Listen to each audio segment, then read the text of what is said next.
আসন গ্রহণ করার অনুরোধ করছি। আমি আসন গ্রহণ করার অনুরোধ করছি। আমাদের দুঃখ কষ্টের কোনো সীমা নেই। তারপর পৌর যুব দলের যুগ্ম আজকের আলহামদুলিল্লাহি রাব্বিল আলামিন। বাংলাদেশ আউটফিল্ডিং কর্পোরেশন খুবাব এবং মন্নমহক যুদ্ধ ভাঙ্গনের প্রতিরোধের ব্যবস্থার জন্য আমি সংবিধানের মাধ্যম দিয়ে তুলে গেছে এই খালটাকে বেগম খালেদা জিয়ার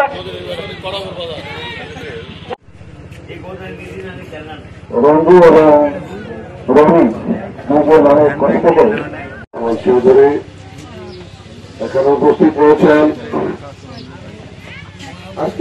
আমরা তাকে প্রধান অতিথি হিসেবে পেয়েছি। উনি এতই সব ব্যক্তি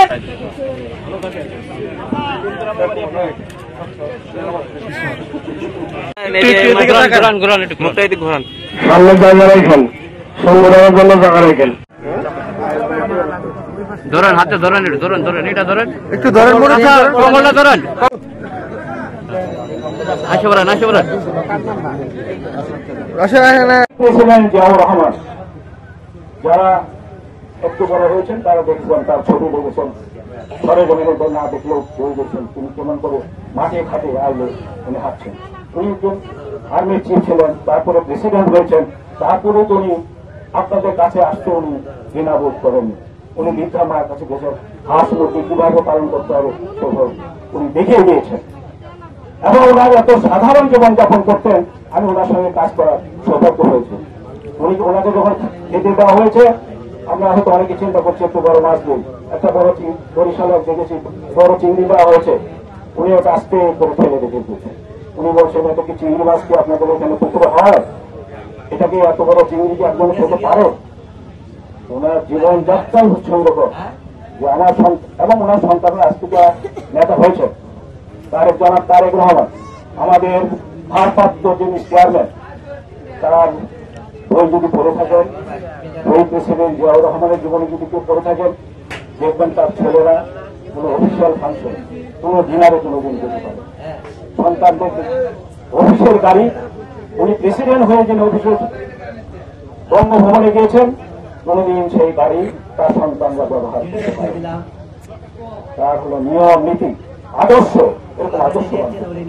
আমি এমপি হবো আশা করছি, আগেই চিন্তা করছি আমার বাড়ি চিন্তা বাড়ি হবো কিন্তু আমি ইউনিয়ন পরিষদের চেয়ারম্যান হবো, আমার একটা আলাদা বাড়ি দরকার, বাড়ি করতে চাই। এই অসৎ চিন্তা নিয়ে যারা নেতা হতে চায় তাদেরকে আপনাকে বাধা করতে হবে। সৎ চিন্তা করে এই যে টাকাটা আপনারা এই দেশে আপনার ছিল, আপনারা উৎপাদন করেছেন, আপনারা জমা করেছিলেন বিভিন্ন জায়গা থেকে, বিদেশ থেকে রিমিটেন্স এসছে, টাকা এসছে, ডলার এসছে, এসে বাংলাদেশ জন করতে হবে। এই সরকার এসে সেই টাকা খুঁজে পায়নি, কারণ হাজার হাজার কোটি টাকা বিদেশকে আপনার জন্য চলে গেছে, আপনার জন্য চলে বিদেশ যেহেতু আমাদের ঋণগুলি যাচ্ছিল সেই জন্য পরিশোধ করতো, অথবা এদেশে যদি ইন্ডাস্ট্রি হতো আজকে আপনার ছেলে চাকরি নাই, আমার কাছে সব ছেলে যায়, আমি তো চাকরি দিতে পারি না, আমার চাকরি আমার কোনো ইন্ডাস্ট্রি নেই, দেশে ইন্ডাস্ট্রি নেই, আমার কথা কে শুনবে? আর এখন বিএনপি সরকারের ক্ষমতা নেই, এটা বুঝতে হবে। এখন এর অন্তর্বর্তীকালীন সরকার, সুতরাং বিএনপি সরকারকে একটা সরকার আনতে হবে, সেই সরকারের মধ্যে মানুষ আনতে হবে। মানুষ কারা? রক্ত মাংস থাকলেই তো মানুষ হয় না, এই রক্তটা পরিচ্ছন্ন রক্ত হইতে হবে। মানে অনেক বড় লোক হলে জমিদার হলে বলে না ওরা রক্ত ধারা হলো নীল, আসলে তা নয়।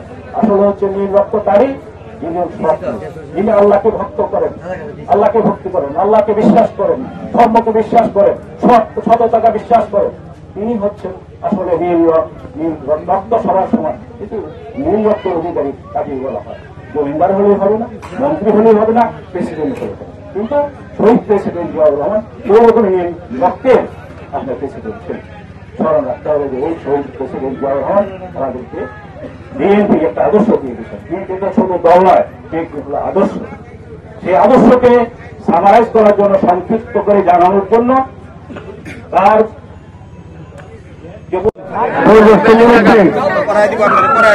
হ্যাঁ